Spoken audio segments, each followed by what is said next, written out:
by today. This is the first time that the Japan-US Innovation Awards has given out the Outstanding Innovation Award. But the program itself is now going into its 8th year. So we have been fortunate to have the cooperation of many people. I'd like especially to recognize the Innovation Advisory Council that has discussed the companies that we will give awards to today and gone through some pretty stringent evaluating from quite a few candidate companies. And so we're going to feature 2 companies today. Both of these companies are US companies. In 1 month, we will feature Japanese companies that are going to win the Outstanding Innovation Award. And so for today, our 2 companies are WeWork and FogHorn Systems. And what I will do is first I'd like to give out the award to Mr. Yuta Endo of FogHorn Systems and ask him to give us about a 30-minute presentation, which we are linking live to Japan. And we will maybe have time for 1 or 2 just brief follow-up questions at the end of the 30 minutes. And then I'll give the award out to Mr. Elton Kwok of WeWork. So let's get started. Yuta, would you join me on stage? Sure. Can you move the camera? Make sure that the camera can kind of see us. Otherwise, you get to see the ceiling get the award, right? Anyway, Yuta, congratulations. FogHorn is a really exciting company. This award is to recognize an entrepreneurial, dynamically growing company that really may change the world. And we think that with FogHorn's approach to IoT for edge computing, that can really happen. So congratulations. I appreciate it. Thank you so much.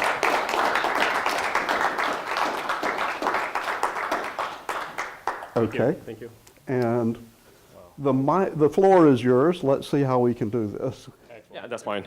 Hi, my name is Yuta Endo. I'm one of the original member bootstrapped this company 3 years ago. But before I get started my presentation today, I'm very humbled and honored to receive this award today. Thank you so much. Really appreciate it. And then also, I would like to offer the sincerest gratitude to the Japan Society of the Northern California, as well as Stanford University. Really appreciate it. We didn't come here by ourselves. A lot of numerous people help us to get here. And then it sounds ending, but of course this is not ending, because this is just the beginning for us. Even the past 3 years, we have a lot of things. So I'd like to take this opportunity to look back what we have accomplished in the last 3 years and what we are seeing in the future down the road. But before I get to the point, our presentation, what's the raison d'etre for us? Why we're existing? I'm just talking about the very broader picture, what we are seeing. The world population have tremendously exponentially grow last decades, over many decades. And then some reports said, okay, well, we're going to reach the 10 billion of people, population by 2050. 4 major resources will lack at that point, and then people start fighting and have wars against those resources.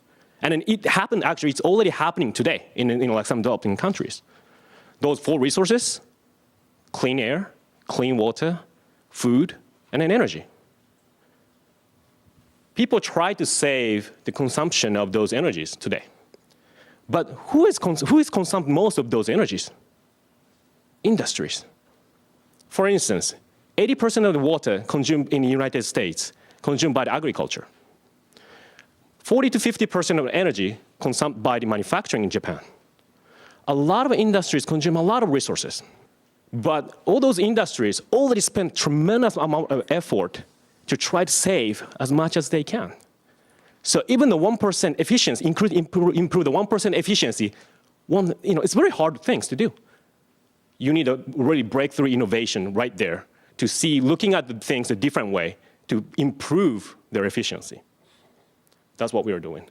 Our software, so FogHorn is a software company. We've developed software to use the data which generates at the the industrial space, immediately use those data, and then take the feed back to the operations to improve the efficiency, and then improve the quality, and then improve a lot of these different things.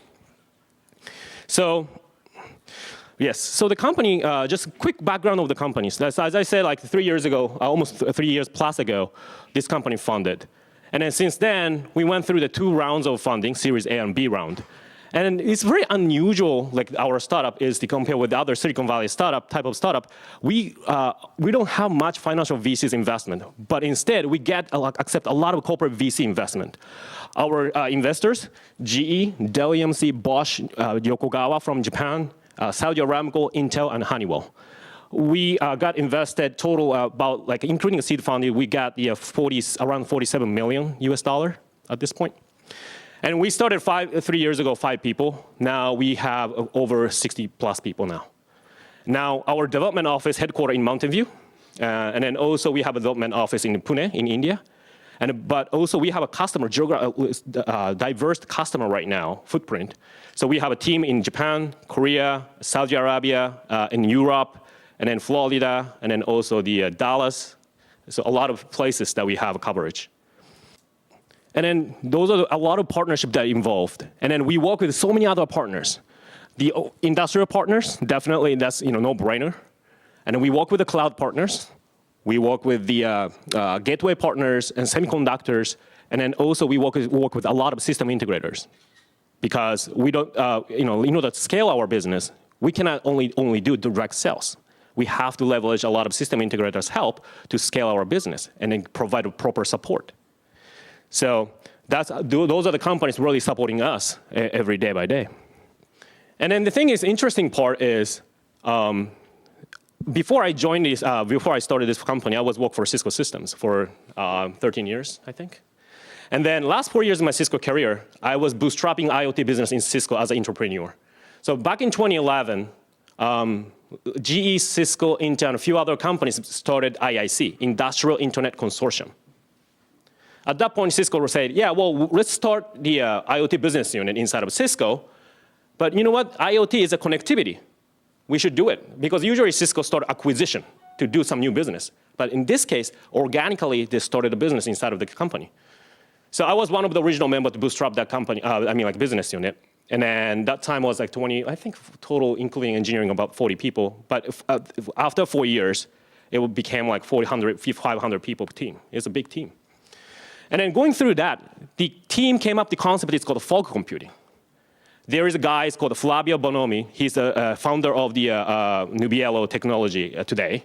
So Flavio came up with the fog concept. And that fog concept resonates pretty well. So customer really like, our industrial customer really likes it. But in order to really make it happen, you have to have a lot of certain software to how you collect the data, how you enable those industrial stream data, analyze it in such a small hardware form factors.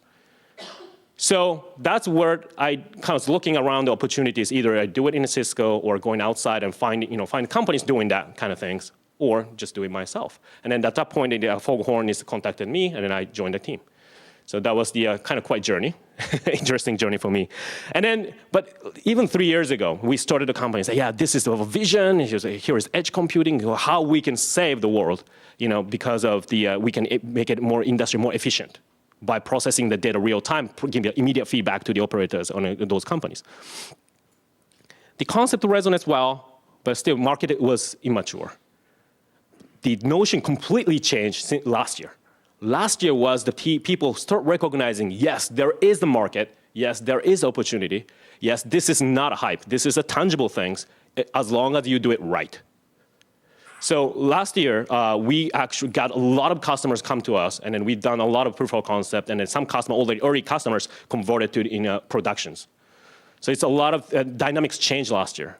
And then that momentum still continue, and then even stronger this year.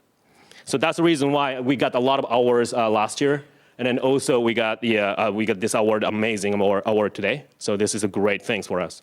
And then we're not the only company, saying fog computing. Hey, the first fog opportunity. No, we're not the only one. The value itself, actually, if I talk to the VC, well, I know many of you guys are working with those VCs, but a lot of companies or people start recognizing, yeah, well, fog is, this one is a little bit exaggerating, that fog computing will blow away the cloud. We're not gonna happen. We're not that extremist. Our vision is the cloud will be there anyway, but how you're gonna enable that fog layer is really critical. So that's how we are looking at it. So, but it's a lot of the momentum is right there. We are barking out to the market. So I don't like the word terminology IoT these days because a lot of people use this everywhere, and then IoT becomes like high, But if you look at IoT, the granularity of the IoT has from wearables all the way to the industrial internet. Our domain focus is industrial internet and commercial industries. We're not looking at the consumer market because that's Google, Facebook, they're playing that in the market. So. And then if I zoom into those industrial and commercial market, and then these are the segments that we actually have a lot of customers, and then we're working on a lot of different use cases. The big use case, we have experience in the manufacturing, from discrete FA, factory automation, all the way to the process automation. And then also that includes the hybrid process. Energy space, oil and gas, mining, power plants, and then also renewable energy source. We're working directly with the transportations. Transportation can be the rail operator or who build the train or fleet. In a commercial area, smart cities, smart buildings. And then just an example of the smart buildings. When the people talk about IoT and a smart building, those two combinations, people always think HVAC or lighting, all those systems. In our case, elevator. Because as you may know, that elevator is management completely separate out from all the rest of the building management system, because elevator managed by the elevator companies. Now, one elevator in let's say 10-story tall buildings, one elevator operates every day, open and close the door in an office building. One elevator generates between 2 gigabytes and 3 gigabytes of data every day. And then, as I said, it's completely separate out from management system, from the building system. You have to carry the mobile gateway router to backhaul the data if you want to do further analytics. Is it worthwhile? The more data you send to the cloud, the more money you have to pay for it. And then on top of it, you have a huge delay in sending all those data to the cloud. So, and then from the building management company point of view, like an elevator company point of view, they want to know when they need to go on site and fix it before things start failing. So natural answer is you want to process the data inside of the elevator, and then just critical things that you want to acknowledge to the cloud or operators. Same notion for the manufacturing, power plants, oil rigs, same. Huge data, but it's hard to move the data. And then, hard to move the data, and then not necessary to move the data to get the juice out of the data. So it's a lot of, the industrial space every day generates a lot of data. Now, these days I get the same common questions from the different people, not only from Japan, but also Germany, US. Same question, one question. You know what? My senior executives say, our company should do big data, IoT. IoT generates the big data. I know you guys have AI, right? So I would like to, deep inside of that data to be more efficient. Oh, by the way, there's a blockchain where all the transactions we can secure. I was like, okay. And then, middle management class, and hear that message. Okay, how am I going to translate this into my everyday work? It's a tough thing, right? And then that phrase itself, nothing wrong with that. That's true. But it's a little bit broader vision, so you need to break down into it, component. But every time before I start breaking down the component, I will always ask, what type of data you are dealing with right now? Because oftentimes people misunderstood that a lot of technologies today based on enterprise IT technology. Data generated by enterprise IT. But in OT space, in the industrial space, the data characteristic is completely different. So let's look at what's the characteristic of those data first before we talk about method. So 90% of those OT data in the factory floor or in power plants, to be honest, is junk. But this is one thing that I would like to mention. This is a prerequisite because what I'm calling junk. The more time that passes to process the data, the less value you get. In other words, if you process those data right away, those 90% of junk data becomes a gold mine. You can use so many different things. But if you wait, push all the data to the cloud and wait to be processed, it's too late. It happened already. And then you have to kind of reactively working on it. So those 90% data is a really, really interesting data. And then coming in stream, 24/7, just like water. If you open up water tap, water comes in all the time. Just like data, just like that. It's 24/7. Sensor spitting out the data every time. How are you going to grab those water and understand the momentum? What is exactly going on? You cannot do a batch-based analytics because that's too late. And then data transport, data storage, not free. Even if you have a decent fat fiber connectivity, like 100 gigabyte of fiber, and then even if you could transport all the data to the cloud, storing the data is not free. And then if you have a huge big data lake and moving data to left to right, right to left, cloud vendor will love you, I'm sure.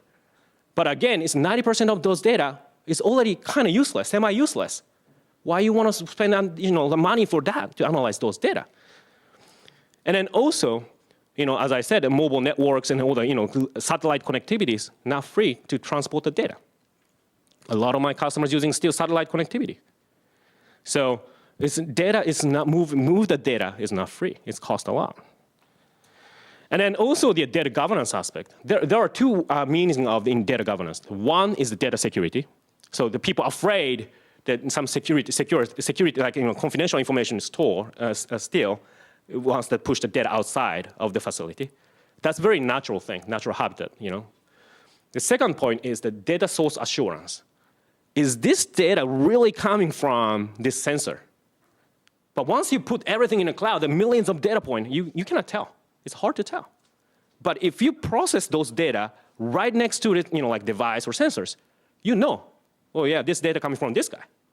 That data security, data assurance is really, really challenging these days. Net summary is that a lot of those industrial challenges, that's the kind of interesting part of the OT data characteristic. So we work on a lot of different use cases. Like, these are the tip of the iceberg that we're working on, and then there are so many other use cases. Besides that, there is a big data, right? And then these industries and these use cases that big data generated. One other common characteristic across all those use cases, which is if you want to deploy a new technology in this area, there are only two ways to do it. One is greenfield deployment, other one is brownfield deployment. Greenfield, it's a pretty simple story. You build a new factories, you put every latest and greatest technologies there. I can guarantee 99% case is the brownfield, especially in the industrial space. Factory up and running almost like a century, half century, I would say. The important point is the retrofit. How are you going to retrofit the new technology like us to improve the operations? And then in conclusion, our software can do 100% retrofit. So the first meeting I have, every time I want to go, I usually have a meeting in an office space, but at the same time, I usually have an office meeting a lot of times at the factory floor. So next week, I'm going to Toronto to meet one of my a potential customer, and then go visit all the manufacturing site and having a lot of dialogues. But first things I'm telling them is, I'm not here today to disrupt your operations. I'm here today to understand what you do, but do not change what you do today. Just keep it running as it is. So how are we going to adapt a new technology like us, and then in our software case? So there is a factories here, like this is coil center. And then this coil center, 30% automated, which is normal things in discrete manufacturing. And then, oftentimes operator knows this automation system is not 100% perfect. But this system is up and running 10 years, 20 years. And things breaks, I have to scramble it, fix it, and I'm working extra hours and move on. Because factory refresh, especially these systems, it's not cheap. It costs a lot. So operator knows if the things breaks, I have to scramble it, working extra hours. But if you utilize those data, if you use data, probably you can predict before things start failing. So that way they can prepare for it. But how are you going to do it? So we ask the customer to stream all those data to our software, and then process in the real time in our software and then give the feedback to the operator. And then operator can go on site, manually take a look, and manually control. And then with this model, the improving this rules or analytics engines, the iteration is pretty quick because every time when you iterate the model, you don't have to stop the line. The line is keep up and running, producing things. But surrounded, we use those data, process it, analyze it, and then the operator go on site, check it. Okay, well, I need to tweak the threshold maybe up 2%. That tweak happens over there. It doesn't impact to what they do today over here. And then if I propose this solution to one of my customers, and the customer's like, yeah, Yuta, you came from Silicon Valley, right? Yeah. Isn't this solution too mild from guy from Silicon Valley? I was like, why?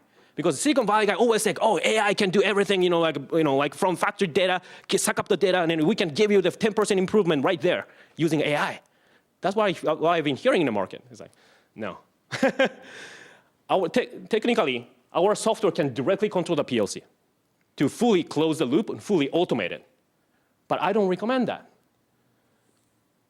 Deep learning, AI, machine learning, a lot of people talks about it. The one common thing of those technologies, build a model is not the end story. Just like have a baby, deliver the baby one big job, but grow the baby all the way to the adult, that's the cost, time, money, and everything. You have to spend the effort. That's the ML model and AI models. You have to keep improving. You have to iterate to make it really usable. B2C market, yeah, probably you can do it in even half-baked. But this is the industrial space. You don't want to make any mistake. And then you want to acquire a lot of the tribal knowledge of the skilled worker into the logic. How are you going to do that? So we truly digitalize the factory data. Every moment we receive it, we cleanse it, we enrich, we process it. And then we digitalize the data, and then analyze the data. Factory operator comes here and then check it and improve the model. When they improve the model, we naturally acquire the tribal knowledge. Now the model improves better and better. Now, because of human desire, now using all the utilize those data, this part of the data is missing because existing system doesn't spit out those data. Now, because of IoT, you have a sensor, right? And it becomes commodity, so it kind of becomes cheaper. The sensor, how are you going to acquire this sensor? Where are you going to acquire this sensor data? Before us, they try to acquire the sensor data directly into the PLC because that's the only way you can read the sensor from the sensors. But that requires entire PLC logic change, program change, which means you need to run the multiple tests before even upgrade. Well, and then Then operators say pass the approval process. Then of course management said, looking at all the proposal, what's the ROI? I don't know. What's the ROI? Because you never know until you try. But that thing is stopped right there because ROI is hard to tell the ROIs until the problem is so obvious. Instead, we acquire those sensor data directly our software. So our software now have the stream data coming in from the old existing systems and new systems. And we process in the real time, mix it, and then looking at the correlations, all the deep dive into those data, and then give much better insight to the operators and build better models. Now, since we are receiving stream data, for us, it's a piece of cake to really show in the dashboard, real-time graphs. And oftentimes, a lot of people say, wow, showing that real-time graphs, because the factory operator on the ground, they are really used to the static informations. Like, they're never seen a trend, real-time data trend. So that actually dashboard triggers a lot of inspirations of the operators, like, oh, you know what, I want to do this and that. I want to analyze this data and that data. So, and then after we consume a lot of data, good juice out of the data, it's a tasty part, right? We know 10%, it's really critical. It's a gold, like a rich data. That's where you want to store in a cloud or on-prem on a server for further big data processing. And now you have probably dozens of our software in a factory floor. So you want to have a centralized management tool to manage all those our edges. So we have a FogHorn manager to manage all those edges, including all the building logics, applied machine learning, everything in our FogHorn manager, which is GUI-based, graphical user interface-based. So technically speaking, just doing this, customer doesn't need to develop their own custom applications. We take care of that from data in, data process, and data out. And then this solution is pretty much the same for the other things. Monitoring compressors, turbines, and trains, everything the same. The one common thing is there is a mission critical infrastructure. You don't want to change it. I don't want to touch it. But there is a lot of data. How are you going to process that data? It's the same things. Our software is a horizontal software platform, as you see now. And then we can adapt it. You can apply our software platform for different verticals. If I double-click our software, this is inside of our software. It's a very overview of our diagrams. Edge node can be like small PC, PLCs, but all you need is running our full software stack. All you need is a 2 GB RAM and an x86 or ARM core processor. In other words, you just purchased a PC from Amazon like $1,000 or less. That's more than enough to run our software stack. We do 3 things: data in, process, and out.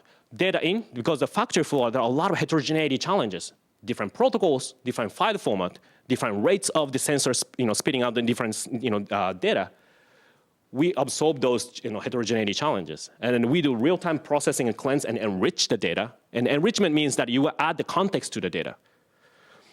And now we have a CEP and analytics engines. We develop our own DSL, domain-specific language. And I don't want to get too much technical details on that, but we develop our own analytics language on top of the complex event processing software engine, which software engine natively support all those stream data handling. That's one of our core patents is there. And then a lot of industrial companies interested in that technology. Because if you look at a lot of existing technologies today, even the cloud, people talking about the stream data analytics, in reality, most of the time it's a micro batch, looking at a 100 millisecond window and then alive all those data and analyze the data. So you kind of slice and dice the data.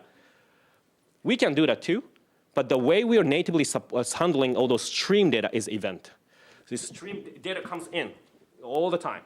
How are you going to grasp that, grab the data, and looking at the correlations and consider as one event? Those a lot of the different way to look at the data and handle the data because of the stream, not the batch. So we natively support that and then build including a analytics language from scratch, and then create the compact engines. That's one of the core patents that we actually a lot of those partners are using. And then that's because we're not using this core engines. We're not using any open source. We develop from scratch, so you can fit in a few megabytes of RAM to run our engines. Very efficient. And then you can run the machine learning on top of it.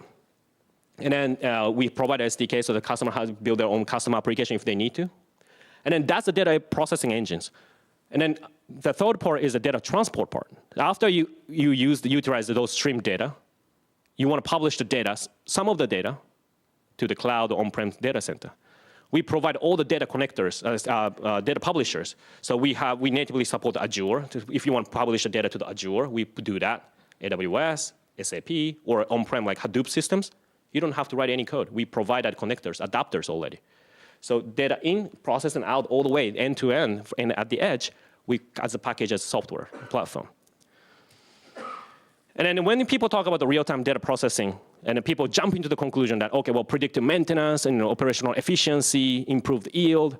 But to me, it's a true, like real-time data processing means I know it's hidden, but it's a factory digitalization.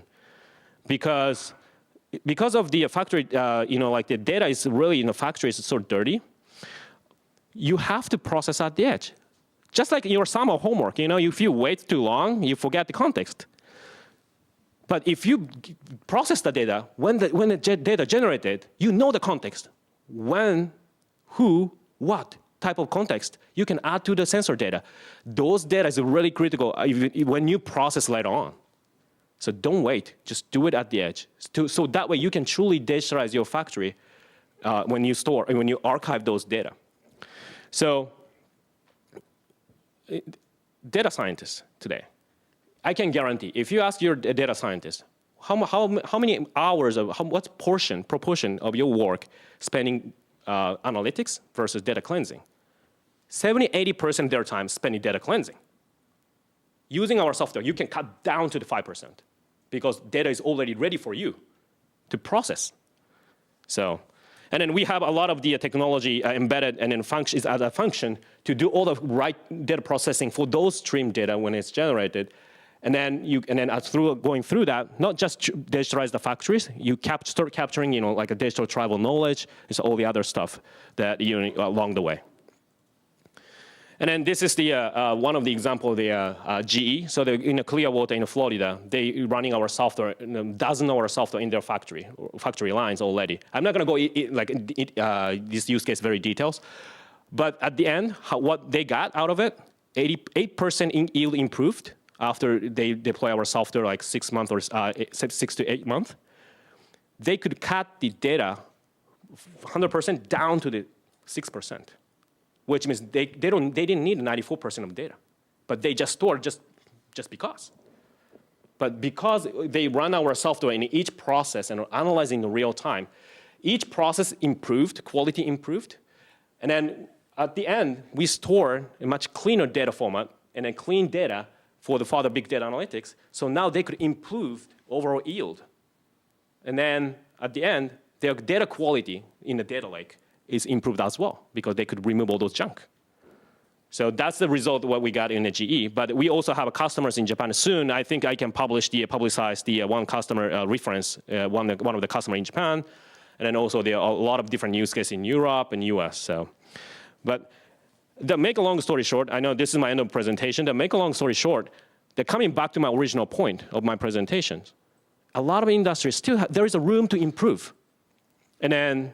As I said, it's a lot of things missing and going to lack in the future in our planet. Elon Musk is great, colonize the Mars and Moon, which is good.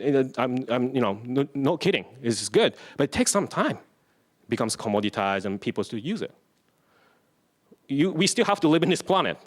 And then one of the Native Americans said, "This planet we are borrowing from our child, our next generation. So we have to return it because we are borrowing."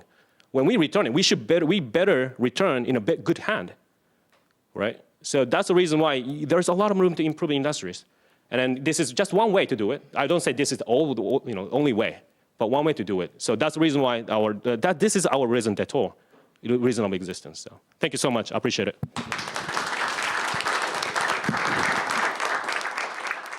So our second award is for WeWork. And WeWork is really changing the way that people use their offices, not only to work to live, but work to have a life, which I think is a wonderful kind of saying. So, Elton, congratulations. This is great. We're happy that you could receive the award. Absolutely. Thank you very much, everybody. So, I'm going to start with the video with what WeWork is about, and then we'll go into the quick presentation about what we do.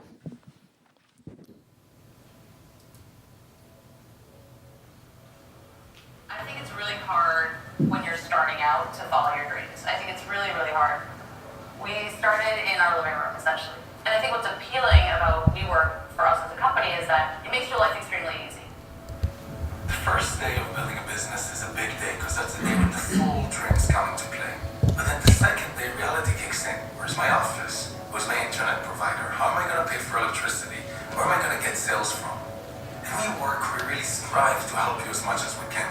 Focus on doing what you love. Create your life's work and let us take care of the rest. When we first started out at WeWork, we were 10 people and crammed into a teeny office, and now we're 30 people spread out across 2 beautiful offices. Then on top of that, you have all of the common shared space, right? So you have kitchens and booths and phone booths and conference rooms, and a big part of the team has really taken advantage of the fact that it's such a community. The ecosystem has provided a really great place for our team to grow.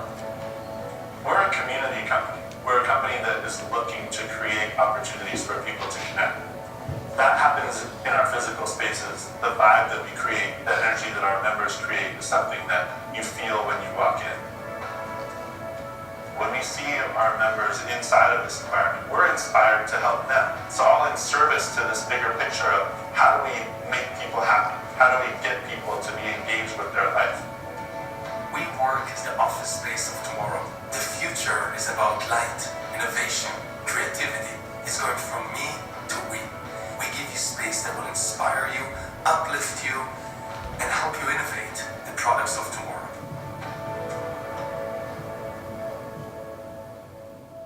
Cool. So before I begin, just out of a show of hands, how many people have actually been to a WeWork before? Wow.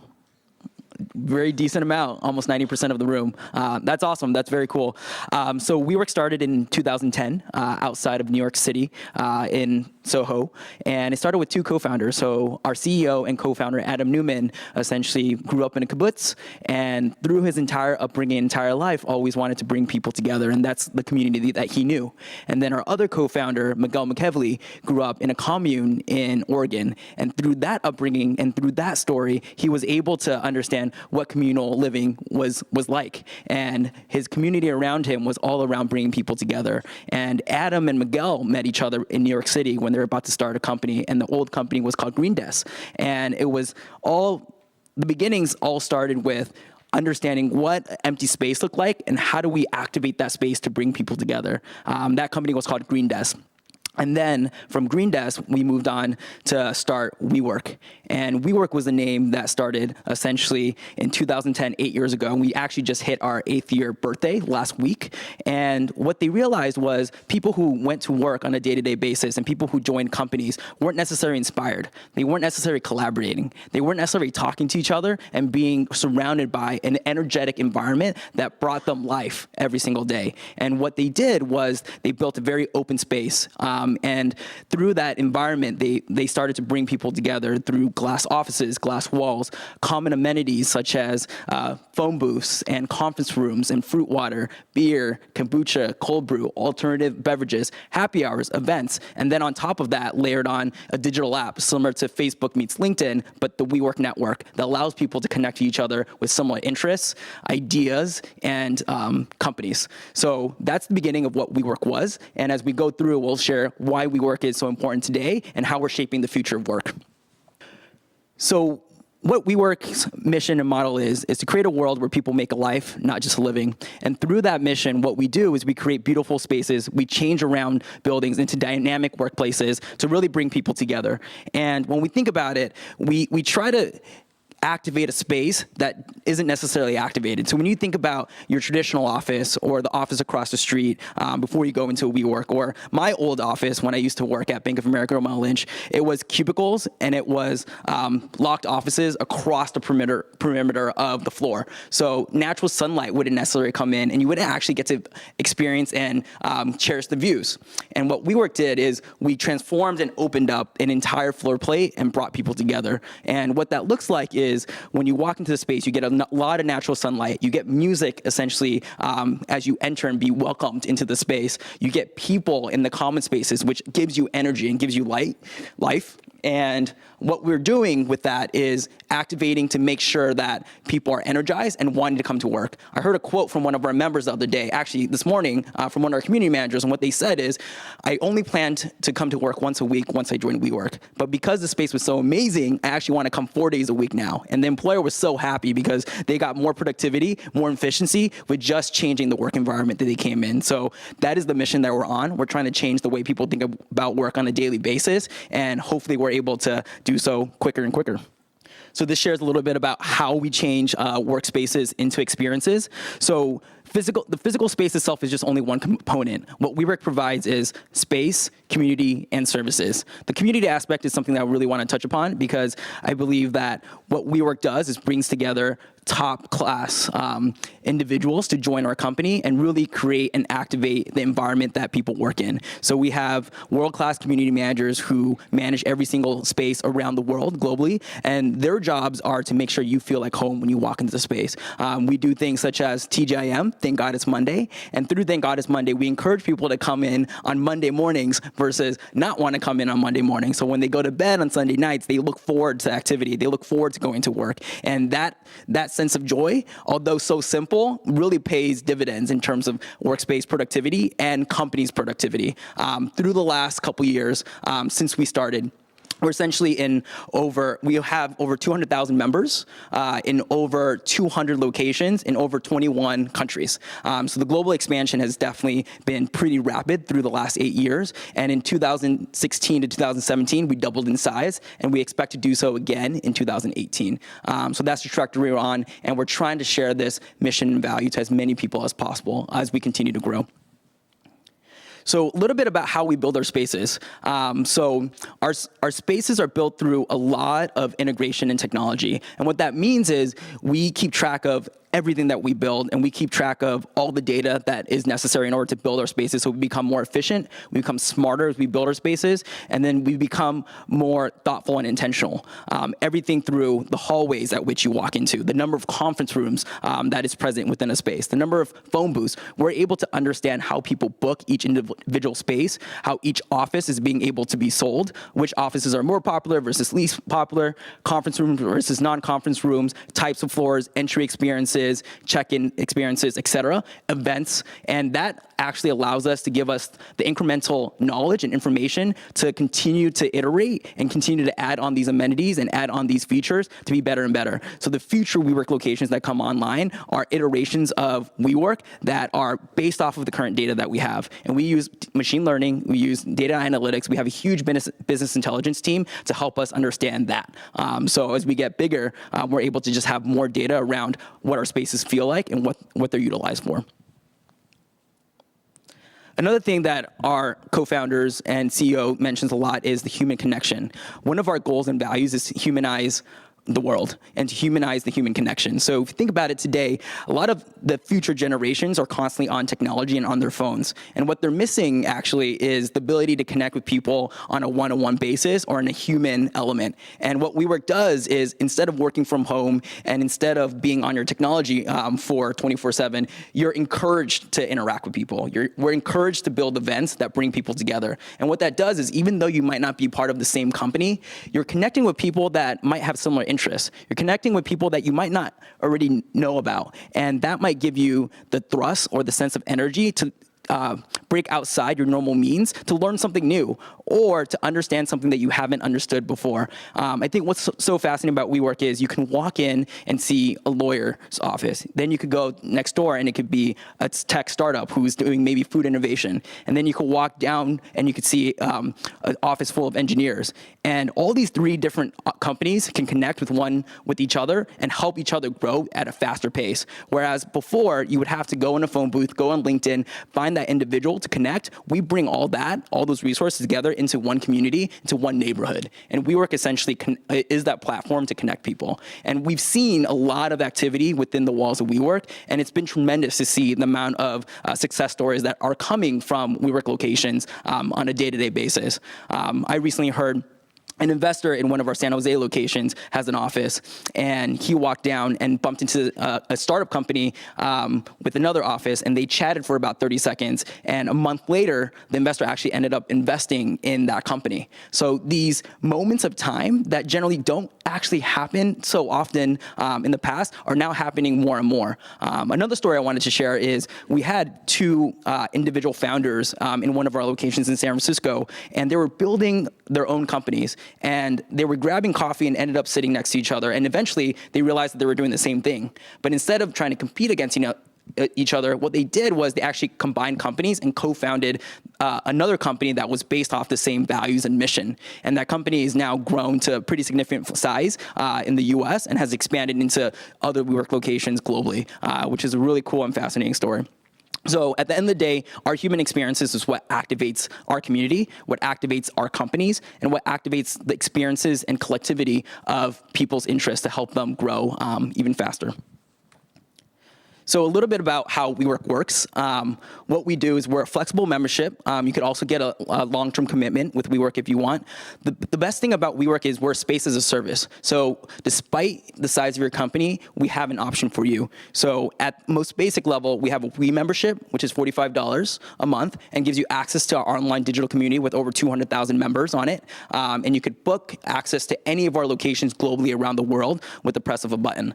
So if you're traveling to Tokyo, if you're going to Shanghai, if you're going to New York, or if you're just coming to San Francisco, you could book a space and go into one of our WeWork locations and access the community and meet with individuals and have a place to work. Secondly, if you want to upgrade and grow into a private office, you can have a private office or a hot desk. A hot desk essentially is an open space where you just want to enjoy the space on a 24/7 basis, and that allows you to essentially utilize all the amenities, meet with the network, and have a space to work. It essentially replaces a coffee shop, for instance. So if you're in a city and no longer want to work in a coffee shop and you're a solo entrepreneur and you're starting off your business and you want to get connected and meet a group of individuals, the hot desk option is best for you. What we do is we encourage our hot desk members to connect with as many people as possible to help them grow their businesses. As they grow their businesses, they'll graduate and grow into a private office. Private offices are anywhere between a one-person office to over thousands of desks and members for a private office. So now we support some of the largest Fortune 500 companies who have entire buildings with us and have entire floors with us. And what that does is we offer space as a service model. So you can either occupy an entire floor, our community managers will operate it, they'll take care of the utilities, we take care of the internet, we take care of the facilities management, we take care of the cleaning services, and we take care of the programming, events, community, networking, et cetera. And all that is given to you with the service of WeWork. In addition, we just announced Powered by We. So Powered by We essentially is the future of what we're doing. If you have a lease and you don't want to design, build, or operate it yourself, what we can do is we can come into your space, design, build, and then operate and bring that community and bring that energy into your spaces.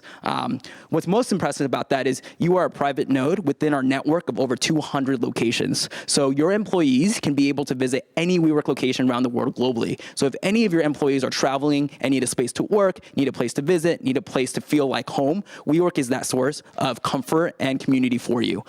So that is one of the most popular things that we have and the most powerful resource that I think WeWork provides today.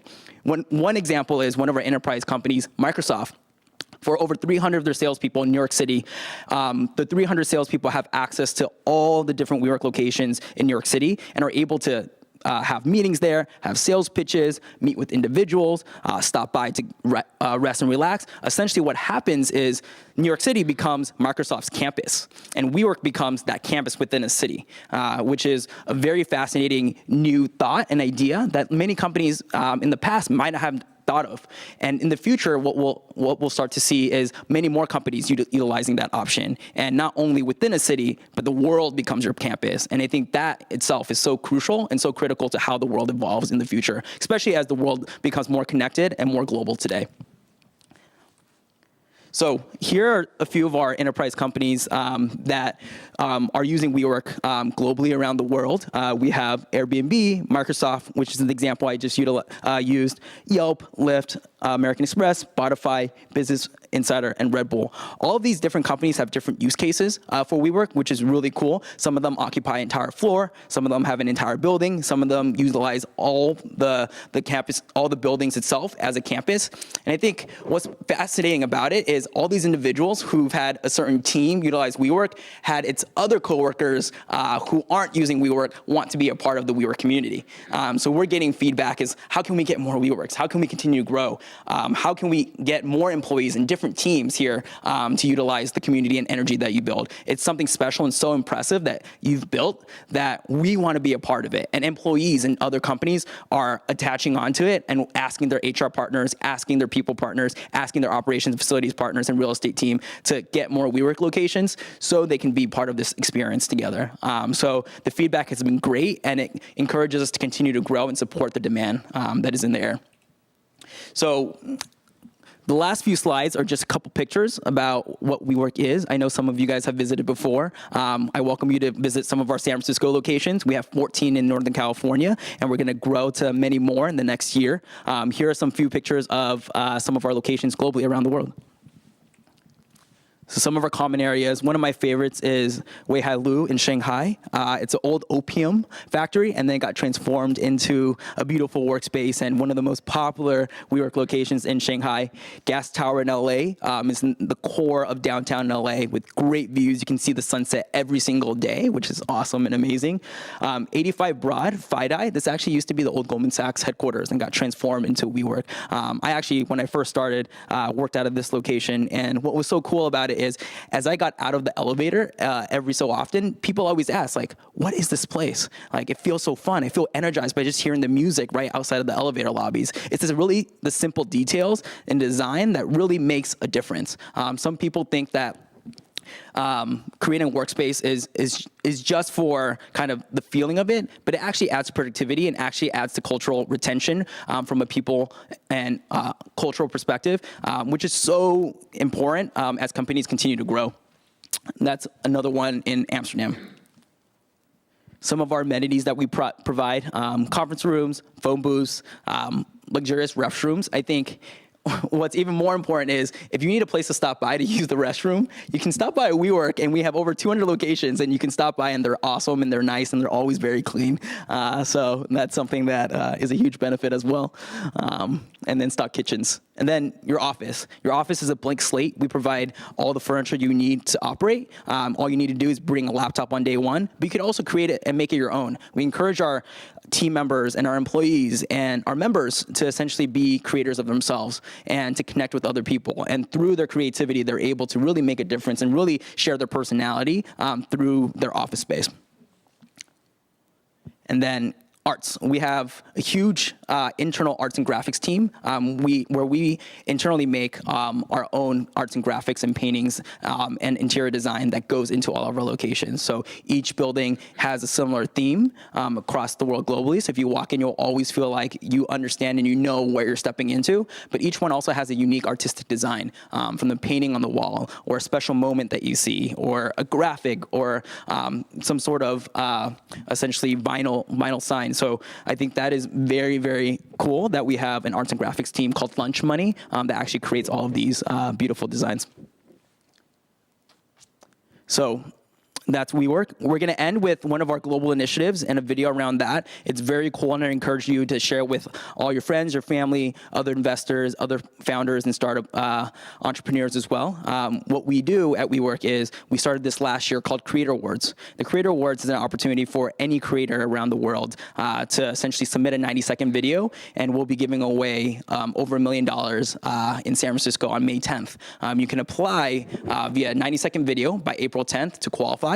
And we're going to bring together over 4,000 people at Pier 48 to celebrate some awesome creators. And I think we have so many creators just in the West, but globally we have over 200,000 creators. And I think it's such a huge opportunity to share that mission and to help others create a life, not just a living. So without further ado, I'm going to show the video. If you're doing something that has intention or meaning in it, you can't do that.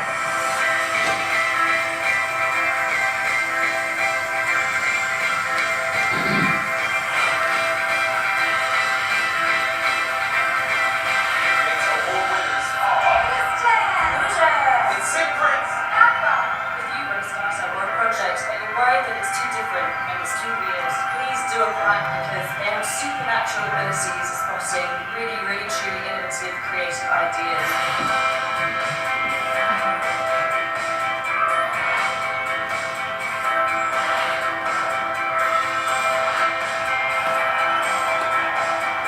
You're a creator, we're all creators. And what does that mean? That means that we're part of something greater than ourselves.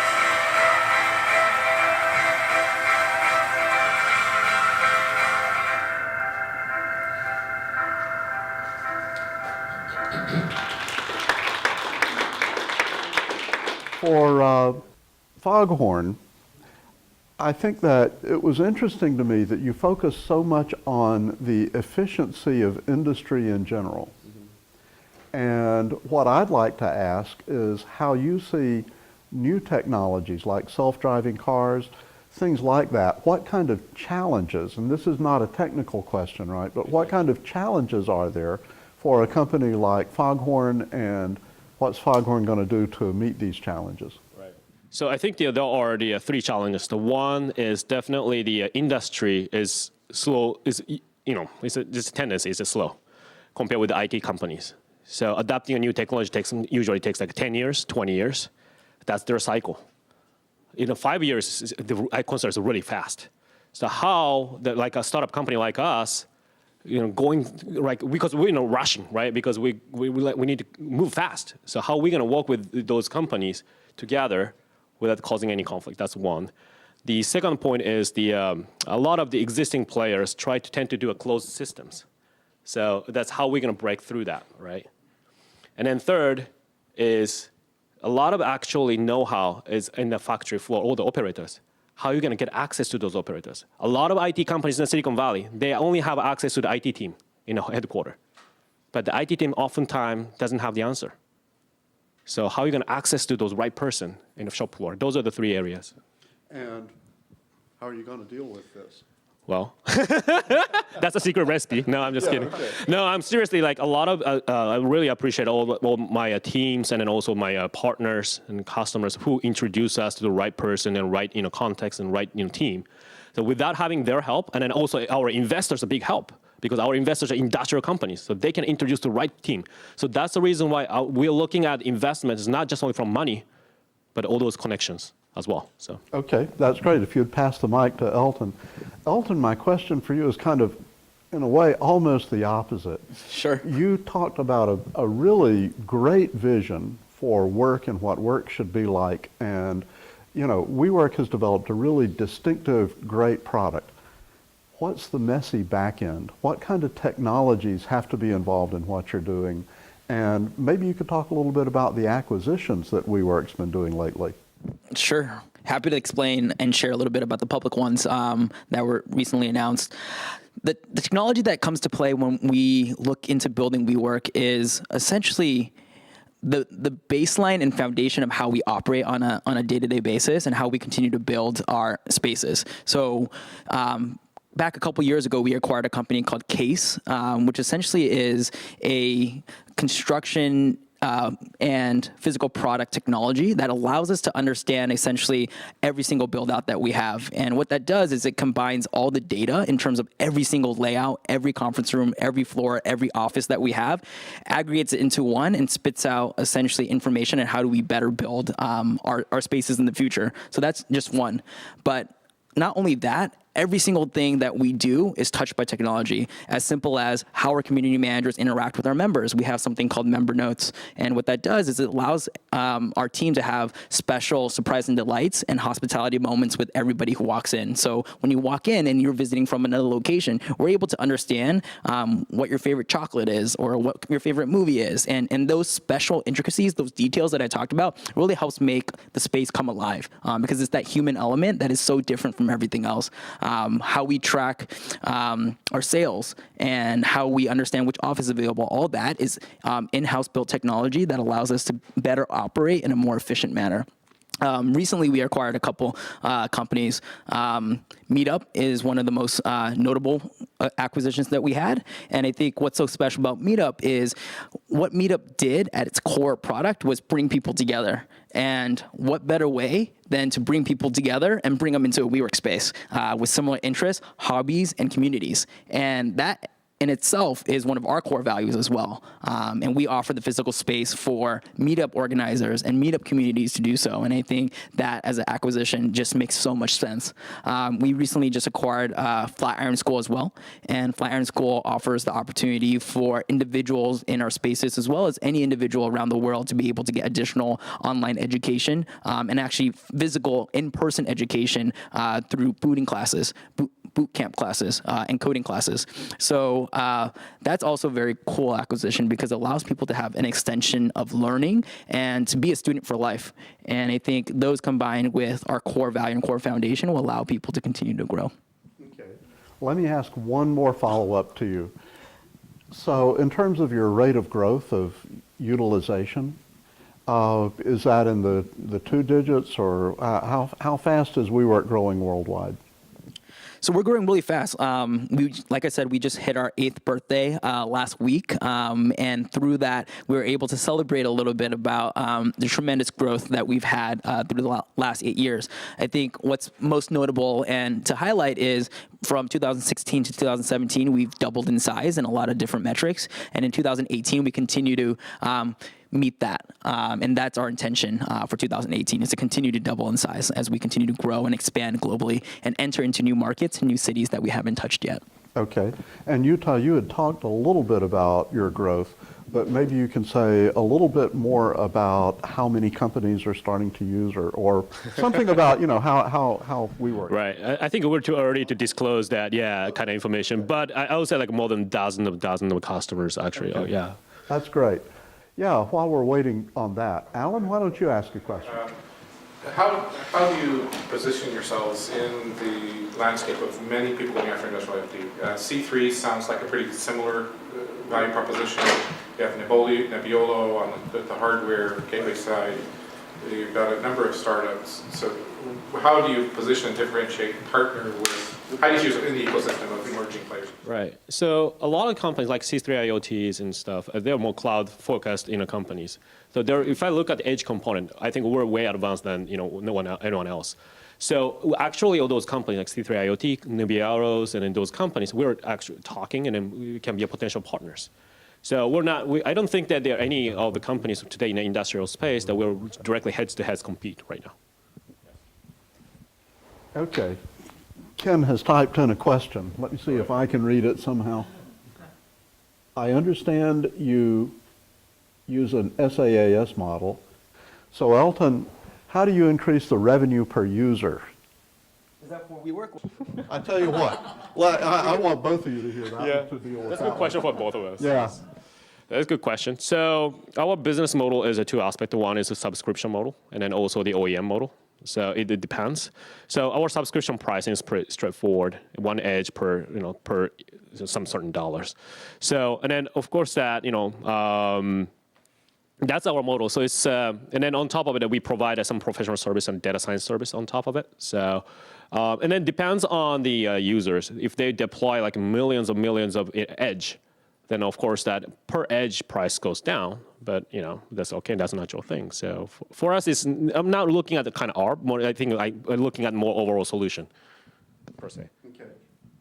So our model is a membership model. So we get membership fees for every individual or every company that joins the community. And in addition, one of the third things that we offer is services. So through our services store, which is an online store that our members are able to essentially buy and purchase additional services for their companies, they're able to add incremental, essentially, additives that help them expedite that growth of their individual companies. So we get a percentage of revenue from each of the services that we offer, whether it's healthcare or communication services or companies like Salesforce with SaaS platforms, et cetera. So that definitely helps us increase the revenue per member. I'd like to ask about protecting your business, especially for WeWork. So why couldn't somebody else just recreate what you're doing really easily? So I think we have some of the best people in the world working for the company, and we've definitely scaled to a certain scale that it's really hard to recreate what we've developed so far. And I think what makes WeWork so unique and so special really is the people. When you walk into a single WeWork location and you walk into another WeWork location in another part of the world, our training, our development, our culture is contagious, and it's something that's so special that's really hard to recreate for other companies. So the space itself is a greatly designed, greatly executed product, but in addition to that, the technology behind it and then the people on top of it is uncomparable to anything else. Okay. Yeah, that's a great answer. Go ahead. No, really, it is. Because everybody talks about patents, everybody talks about this kind of stuff, but really, great execution is absolutely the best protection anybody can have. Go ahead, David. I was impressed by that. But my question is how I've been to Plug and Play, and it seems like it's kind of similar, but it's quite different. So can you kind of touch on, what are the major differences? And I'm also curious about your business model. It sounds to me, that kind of investment to buy a building and renovate and then charge $45 per membership doesn't really work out. So how do you make it happen? So just to clarify, the membership model for $45 is just an online membership, and then they pay per use. So they get a certain number of credits, and when they visit a location, they'll have to use a credit. And each credit that they utilize is on a pay-as-you-go basis. And then after that, there's a certain rate at which you become a 24/7 member with the company or with WeWork. So it starts anywhere between like $350 to San Jose and San Francisco to about $500 per hot desk member, and then increases up to about $1,000 or so per private office, but depending on the city and depending on the location and building you're in, that varies because we have global playbook and local execution in terms of how we do things. So in terms of differentials, I think one of the biggest things to highlight is the global network that you get when you join WeWork. So the ability to not only be part of one location or one community and be part of over 200 plus locations is indescribable in terms of the experience that you can get. I think that within itself is just so special. There's also that layer of the network that you get online. So you get to connect not only in over 200 locations, but also to over 200,000 new members, companies, industries, et cetera, to get advice, to help hire for new employees if you want to hire, to connect with other people, just to share what's going on, to even do personal things. If you're selling furniture or finding an apartment to get, you're new to the city, all those different things are integrated to our platform that really provide a sense of belonging that can't really be created in an environment today, and it really brings people together in a very special way. I mean, personally, I grew up in a huge family. I have 10 aunts and uncles on my mom's side, and then 6 aunts and uncles on my dad's side, and I grew up with a very large base of cousins and family members, et cetera, and we would always be together while I was growing up. And I thought that I'd miss that feeling when I grew up and moved away from home, which was Los Angeles.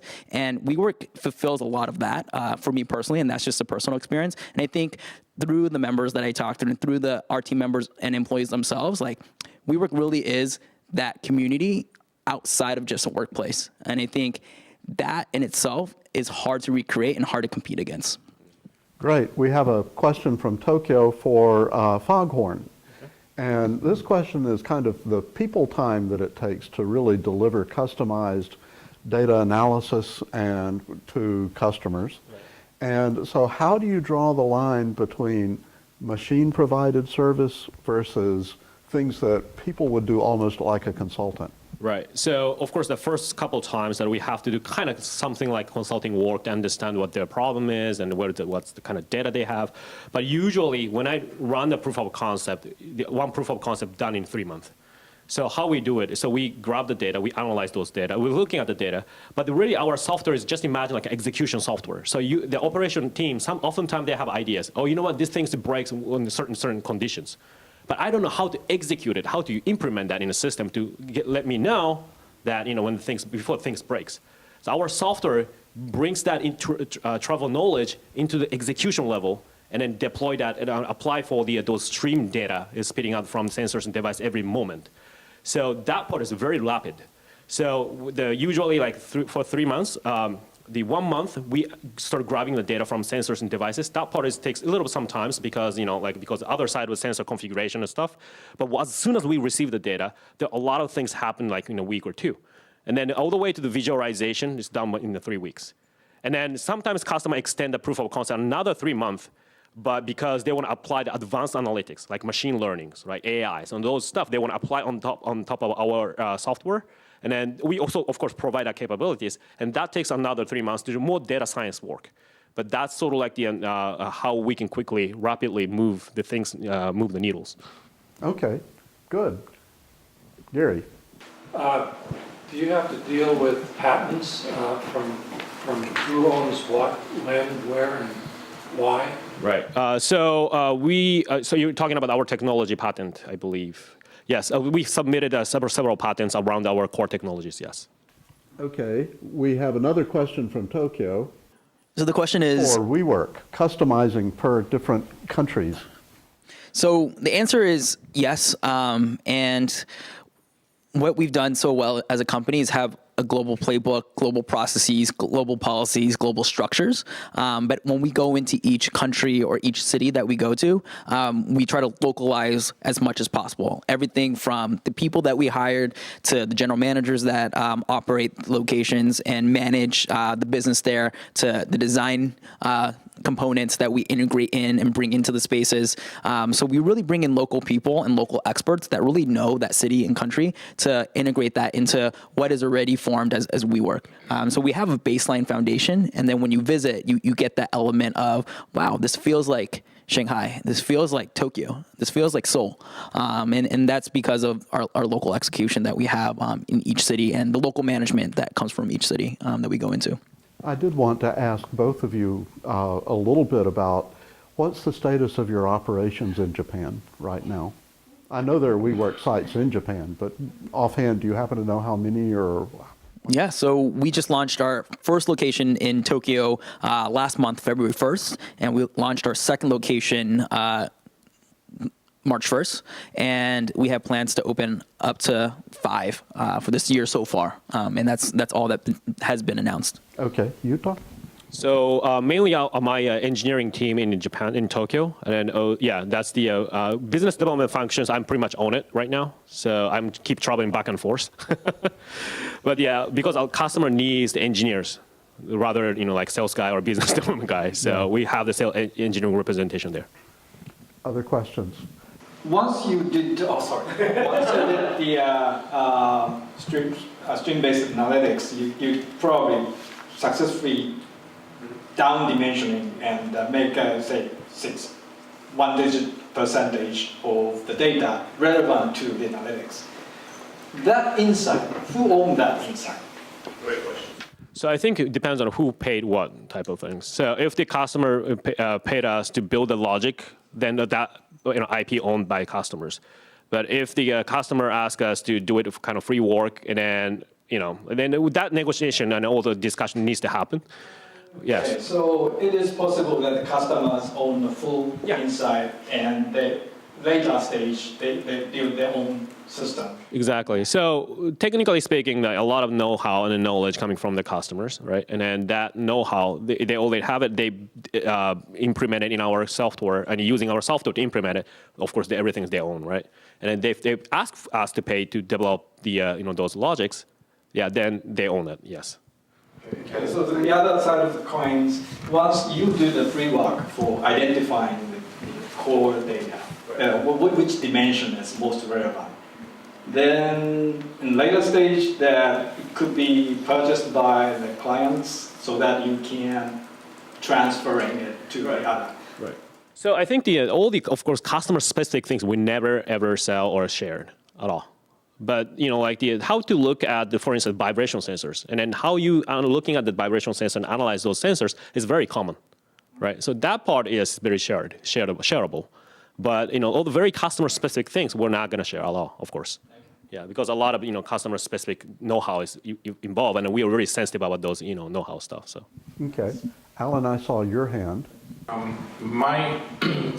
The world is full of incubators and co-working spaces, and there are lots of them that have glass floor plans and community events as a core part of their value proposition, locally operated funds, so there's a lot of small incubators and co-working spaces. My sense as to why WeWork has become as big as it has, as fast as it has, it boils down to Adam's personality. And the dynamic that you have in New York spaces is very closely tied to him as the central figure. So my question is, as you've now grown to over 200 spaces, you've talked a lot about analysis of floor layouts and the hardware of the space that is relatively easy to reproduce and not that important to optimize. My question is, what have you observed in locations that fail to get the dynamic? And what are the attributes that you need in a local, if you got an average of 20 people per location in terms of employee size or customer locations, what is the key thing you found about local leaders that are able to recreate, to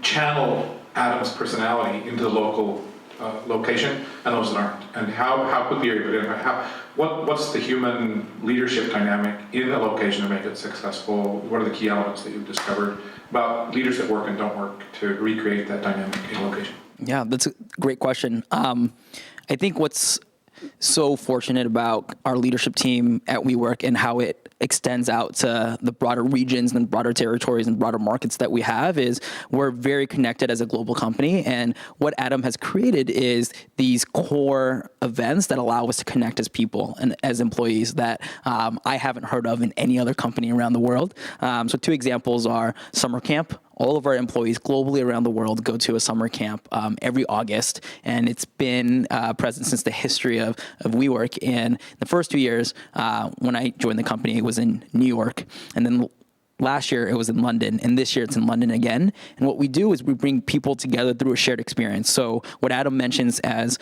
humanizing the way we operate, the way we work, the way we connect, and feeling a sense of energy across each individual, that is played true internally within our company as well. And I think that energy extends outwards into the local communities and outwards into the local buildings, because that is dynamic, and that can't be changed without a cultural experience such as that. Secondly, we're able to learn and educate ourselves and go through different seminars and summits, et cetera, through a second event called the Global Summit. And through the Global Summit, what we do is we connect as a global team again, this time in January versus August. And it is fully content-based and fully development and leadership-based. And we get presented from all of our executive leaders on the plan of the entirety of the company, from every function to every region. And what that does is allows us to get alignment and understanding of how we operate globally. And then through these activities and through these events and through these seminars, we're able to actually share ideas and continue to learn and educate ourselves on what's happening and understand how we can do things better. And if there are challenges in one area and an opportunity and a win in another area, they can learn from each other and actually execute even better. So I think the company has done a phenomenal job in doing so, and I'd ask any employee about that, and it's been great to experience personally myself. That itself is a really great experience that we were able to go through twice a year. Good, thank you. Other questions? Phil. Hi, this is a question for WeWork. I'm wondering if you ever run into any sort of regulatory issues. I mean, you're a real estate developer, but you provide a lot of other services, so I think in some locations they must kind of go in fits when they're trying to come up with how to regulate you. So not so much yet that I could speak of. So I'd direct that question towards our public affairs team to be able to answer that a little bit further. Okay. We have another question from Tokyo, and I think this is really for both companies, even though it's specifically to WeWork. There's going to be a lot of Me Too competitors. How do you make your advantage sustainable? You first, and then I'll ask Utah. So I'd say at the pace and the current state that WeWork is in already, gives us a little bit of a competitive advantage because we're so global and our teams are so built out. Our training and development is built out for every single person that comes into the company. Our membership is huge and large. We have over 200,000 members globally around the world. We have over 200 locations already pre-built. We already have real estate deals signed in new markets that we haven't entered in. So we definitely have a step forward in that aspect. And we're just beginning in terms of everything that we're going to be doing. And I think what's so important is we've really built a foundation, a platform, not just a workspace. And the workspace is the foundation at which we can continue to build things on. So when you think about Meetup and you think about Flatiron and you think about all these other services that we're going to get into in the future, the opportunities are limitless. And when you think about the core mission of building communities, I think we have the perfect opportunity to do so.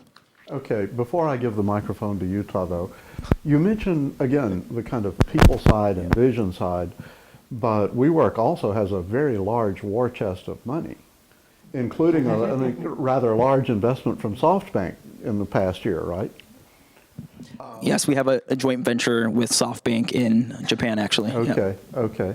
So do you think that you'll be able to maintain what you have in the context of working in a joint venture with a very large and rich company?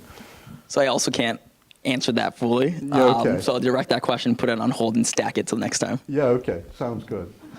Utah, what about sustainable advantage for FogHorn? Right. I think if I can summarize in the 3 bullet point is the one is vision, team, and execution.